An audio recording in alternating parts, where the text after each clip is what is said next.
As we're facing a troubled world and building a new one as we go, holding each other stronger together, standing as a people so bold. Okay, I am here with Liz Slade, Chief Officer of the General Assembly of Unitarians and Free Christian Churches. Welcome, Liz. Thank you very much. So we're going to just talk a little bit about your role and about social justice issues within the movement. So since you've started 5 years ago, what are the biggest changes you've seen within the movement? Well, obviously, COVID was really significant. So I've been in the role of Chief Officer for a year before COVID arrived. And obviously, every church in the country had to close. And we had to reimagine how they were doing what they were doing, whilst having everything in their lives turn upside down, and be in a real place of fear and uncertainty for a very long time. And of course, that has a huge impact and is still having a huge impact. And I think one of the things that came to the surface during, quite quickly in our collective experience of COVID was people's real hunger for community. Our normal ways of gathering in person were not possible. But I think in all parts of our lives, not just the sort of Unitarian sphere, there was a sense of valuing the importance of community. And I think it also changed how it suddenly became much more normal for people to talk about their mental health, because obviously it was a really significant experience for pretty much everyone. And I certainly noticed that it became much more acceptable, normal, for people to be talking about that. And I think that's really important for us as a church community, because I think sort of mental health and spiritual health are very related. And I remember there being sort of reports, again fairly early on in COVID, of the number of people praying went up, and I think people realized, hang on, I need to draw on somewhere else for my resources. I need to resource myself in a different way. And I think for some people that was turning to spiritual practices. So that's one thing that's really changed. I think another thing is we've all aged significantly during the COVID years. And I know for a lot of our congregations, that's really been the case as well, of people who maybe were real kind of stalwarts of running congregations or taking responsibility for certain parts of things happening in their local area pre-COVID. Their lives have changed, and maybe they're not as able to do that, or maybe they've moved away, maybe they just don't have the capacity to do that anymore. And so I know a lot of congregations are really looking at how they're running things, who's doing what, how much energy is there. Can we do the jobs that we feel that we need to do? I'm hearing from a lot of places, people feeling, well, we don't have the capacity to do what we want to do. And so therefore that's prompting people to think differently. How do we make this work? How do we square the circle? Do we do something different? Do we find new people? If we do, how do we find them? Or maybe there's things that we need to stop doing that we've been doing for a long time. I think another thing that's changed in the 5 years I've been doing this role is the narrative around the climate crisis. It was around the same time that I was starting this role that Extinction Rebellion was starting. And, and I was very aware of it. I wasn't very involved myself, but a lot of people that I knew were. And, just thinking about how different things are now, where what perhaps felt like a more sort of fringe issue is now absolutely squarely in the mainstream, and for good reason.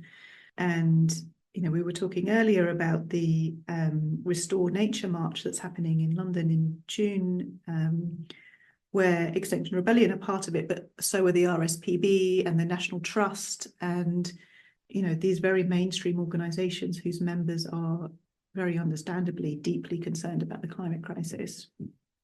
And so that's a major change in our context, I think, that there's no avoiding these issues. You know, this is really central to, well, anything that any of us are doing, but particularly as a faith organization, this is central to how we do what we do. So as a faith organization and movement, how do you think we can align ourselves specifically? Like, what are our special qualities that we can offer these issues? So one thing that feels really important to me, and when I speak to activists of all kinds, but particularly climate activists who are dealing with these, you know, questions of survival and existence, they're really exhausting. You know, it's exhausting to be thinking about such devastating issues. And I think people are recognizing that activism needs to have a spiritual dimension, because otherwise you're just going to burn out. And this has become, I think, quite accepted in a lot of activist circles, that the spiritual side of activism is kind of not optional. Like, you know, whatever your faith tradition, or, you know, if you don't have a particular faith tradition, in order to keep on doing the work that's important to you and not burn out, then, you know, a spiritual connection and community is really important. And so it really feels to me that, as well as work that we can do as congregations, as a Unitarian movement, it's also really important that we're offering rejuvenating spaces for people who are doing activist work or social action work, or, you know, good work in the world of any kind, that we can be a place of rejuvenation, that we can be welcoming and accessible to them, and help them to find a spiritual path, you know, knowing that most people in Britain today don't really have a faith tradition that they are actively part of. It feels that we can be a really important welcoming place for people to explore what their own spiritual path might be. And so, given some of our situation, in the sense that many of our congregations are aging and dwindling a little bit, where do you see the most potential in the movement around social justice issues?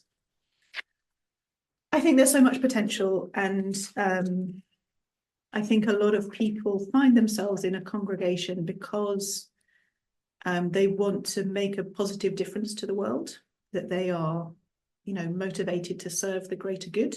And there's no right answer of how to do that. And I think that's really important, that, you know, certainly we as the GA are not going to say, oh, everyone should be doing this in their congregation. You know, it doesn't make sense for us to do that, because I think it is valuable for congregations to have those conversations themselves, to say, you know, among this group, what do we care about? What's on our hearts? You know, what do we feel moved by? What do we feel angry about? And also, what capacity do we have? What skills do we have? And who's around us, you know, beyond the congregation itself? You know, who in our neighborhood can we help? You know, there's big global issues that I know a lot of Unitarians are deeply concerned about, but there's also really important issues on all of our doorsteps, and people that we can serve, and the nature around us that we can serve. And so I think having those conversations in congregations, or with, you know, Unitarians that you might connect with online or elsewhere, you know, to just sort of share those experiences of, like, you know, this is what I care about, this is the change that I want to see in the world. And knowing, I think, that tiny steps can be so valuable as well. None of us is going to single-handedly save the world, you know, but we can each take steps that will really make a difference to someone's day. And, you know, all of it matters. You know, I think that the way that we show up can make a big difference to people, and just living our values, I think, is a really important piece of social action, not to be underestimated. You know, you never know how, you know, something as small as a kind word can change someone's day. And that feels like important social action too. No, absolutely. And that's living your values. I think that's how we express ourselves, and that's how we can connect with each other, I think, as Unitarians too. That's one of the things that we have in common. But yeah, what more advice do you have to individuals and congregations that want to make a difference, but maybe feel that their resources aren't where they should be? I think it's really important to acknowledge that stewarding a spiritual community is incredibly powerful action in the world. And that's one of the reasons why I'm doing this job, really. When I sort of, looking ahead to imagine what the world is going to be like in the years and decades to come, I feel like more social community, more spiritual community rather, is the most important thing. We live in times that are politically very divided, politically very unstable. They've got much less stable in my lifetime, and significantly less stable in a lot of our members' lifetimes. And the kind of sense of progress and stability that maybe a lot of people took for granted, is just not there. We're seeing that it's not there. But my belief is that learning how to be in community with each other well, feeling connected to something that's bigger than ourselves, feeling the interconnectedness of all life, knowing our place in that, and being connected to something beyond the sort of individualistic, materialistic world, it feels absolutely essential. And learning how to know ourselves and learning how to be in healthy relationship with each other, these are the things that we are all going to need to be much better at. And maybe to talk a little bit about some work that I was doing before the role of chief officer here, I was doing some work with a woman called Vanessa Zoltan, running pilgrimages that used beloved novels as a sort of central focal point for pilgrimages. And she was an alumnus of Harvard Divinity School, and she used the sacred reading practices that she had learned there with sacred texts, with beloved novels, as though they were sacred texts. And so the first pilgrimage that we did was Virginia Woolf's To the Lighthouse, and walked in the South Downs and in Bloomsbury, and discovered that people had a life-changing experience when they read this book in the land where the author lived, and walked with each other and talked with each other every day. And one of the questions that we kept coming back to as we planned more of these pilgrimages, and found that people found them enormously valuable, we were very clear that we didn't want them to be just like fancy walking holidays. And so one of our kind of guiding principles was, how does this help with the apocalypse?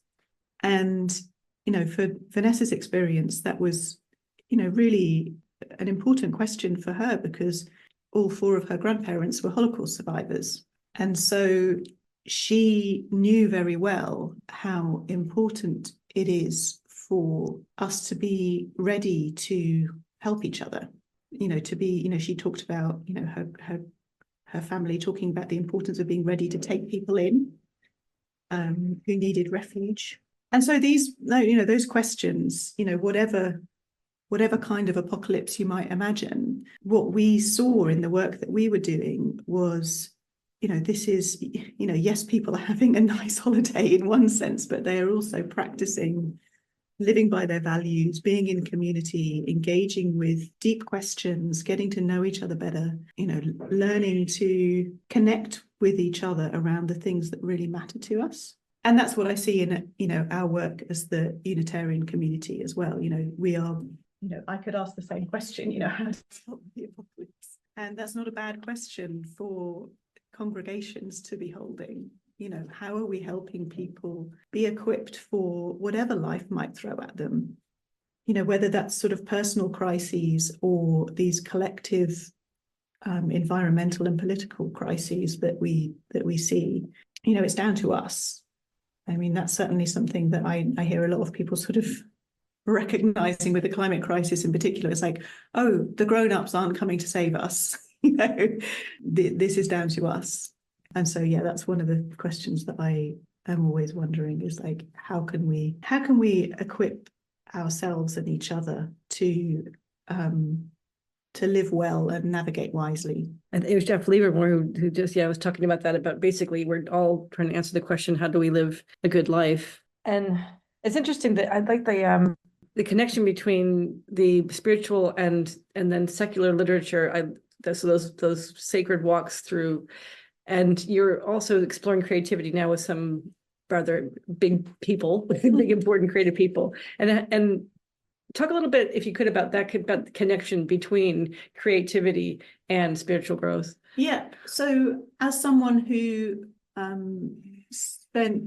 studied neuroscience at university. I spent the first 15 or so years of my career working in science and medicine. I sort of thought, well, if you choose the science path, you don't need to be creative, like you're off the hook for the arts side of things. And I didn't give it much thought.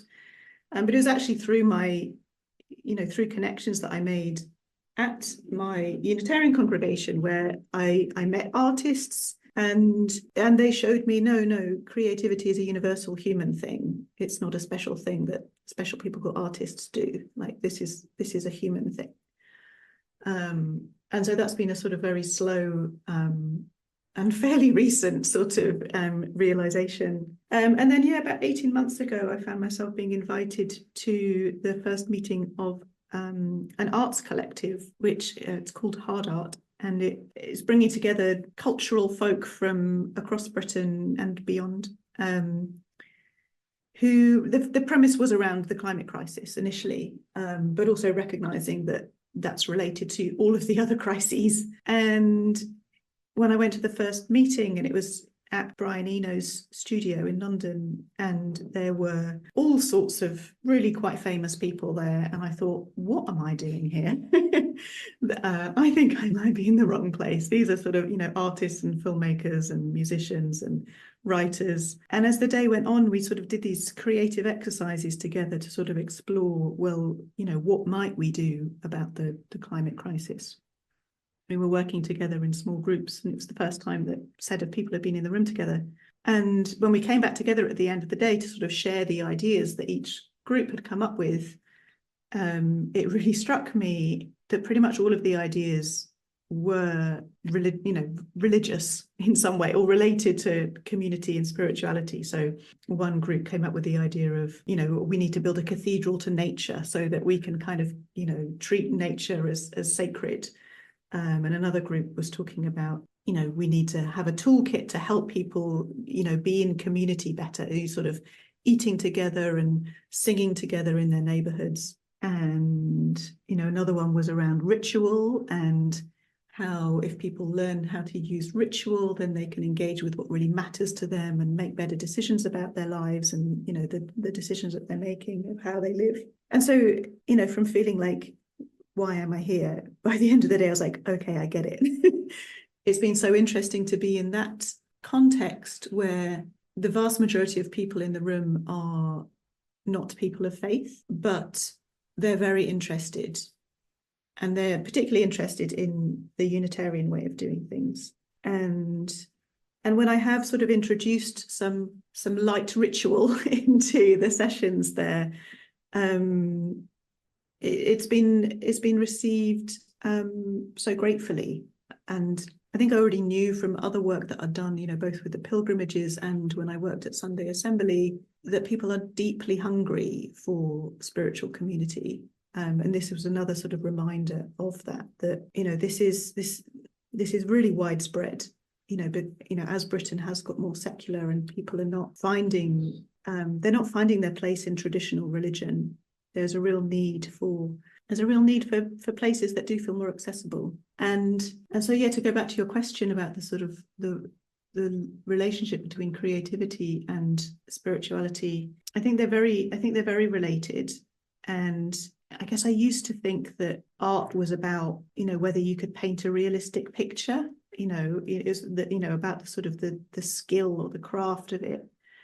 But what I'm learning, is that perhaps what's most important is that kind of self-expression of people having a space to share their inner lives with people. And that's where I see the real crossover with the sort of artistic world and the spiritual world, is like, that's what a healthy congregation can offer people, is a place where they can express themselves safely, know that they belong, know that their inner world is welcome, and also that it's just really good for us to be doing things together. And that's why it feels, coming back to the sort of really practical stuff about what it takes to tend a congregation, there's always sort of slightly onerous work that just needs to be done that is nobody's passion.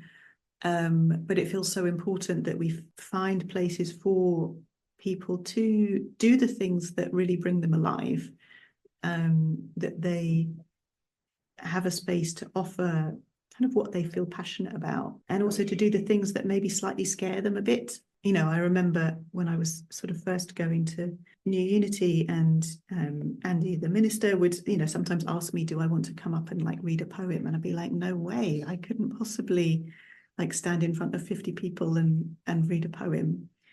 But then one day I said yes, and I was terrified, but I did it and I survived. and and now, like, at our annual meetings, I was, speaking in front of 300 people and surviving. But those small steps to offer people are so valuable. And creativity can take many forms, but it feels like giving people a chance to step out of their comfort zone a little bit is a really valuable thing that we can offer.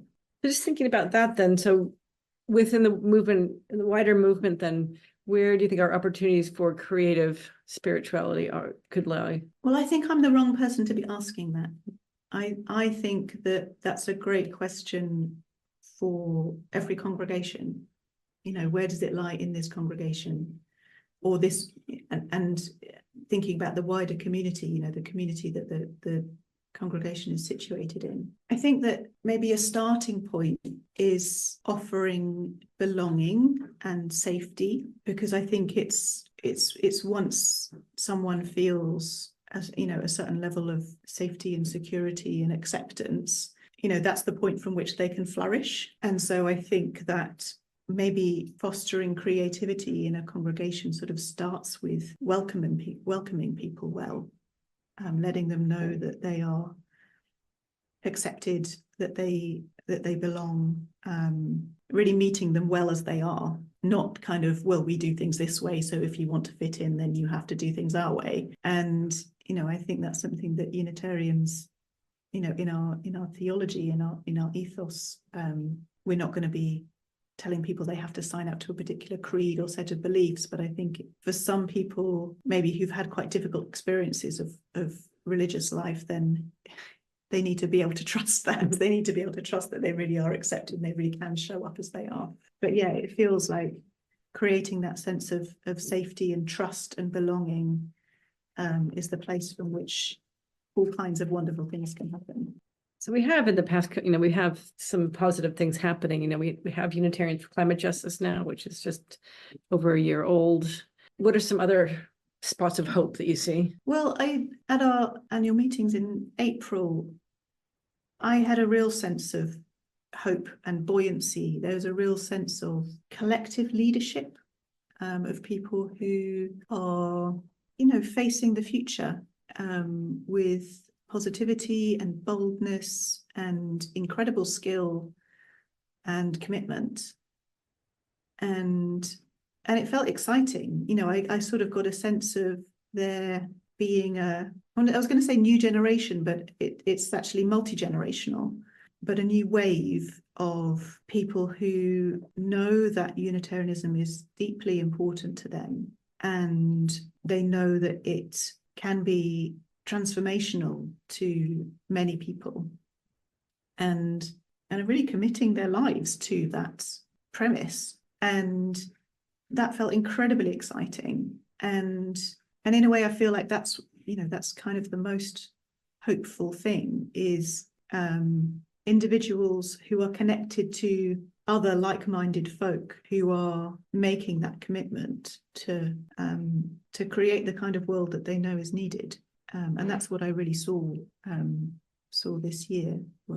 I saw it and I felt it. It felt like, there was this wave of hope, really. I was going to say optimism, but that sort of feels not quite the right word, because I think it's much more deeply rooted than that. And it feels, I guess it made me feel I want to support those people, the people who are holding that conviction, taking those steps, making that commitment. I guess that's what I feel, and I would, I guess, invite other people to, if they feel like, what does it look like to be supportive of those people who are taking those steps. So is there anything else you'd like to say? Well, I was thinking, about this conversation, and I remembered that the first kind of extracurricular thing I did in my home congregation was to go along to a social justice meeting after the service on a Sunday. And before that, I'd just been someone who kind of, sat quietly in the back pew, or kind of stood a bit awkwardly in the coffee hour. And it was from going along to that social justice meeting, because I thought, well, this is something that I care about. I do want to help make a difference in the world. That was when the minister kind of like clocked that I could be useful, and and from that invited me along to a committee meeting, and then it was a kind of a slippery slope really to me ending up in the role of chief officer. So I think that when people are getting together around the issues that they care about, then all sorts of things become possible. That was Liz Slade, Chief Officer of the General Assembly of Unitarian and Free Christian Churches, the sponsors of this podcast. For more information about the UK Unitarian community, including where to find your local congregation, please visit www.unitarian.org.uk. Thank you for listening. Standing as people so bold, walking into the unknown. Whatever will come, we know we're ready for the changes. It's darkest before the dawn.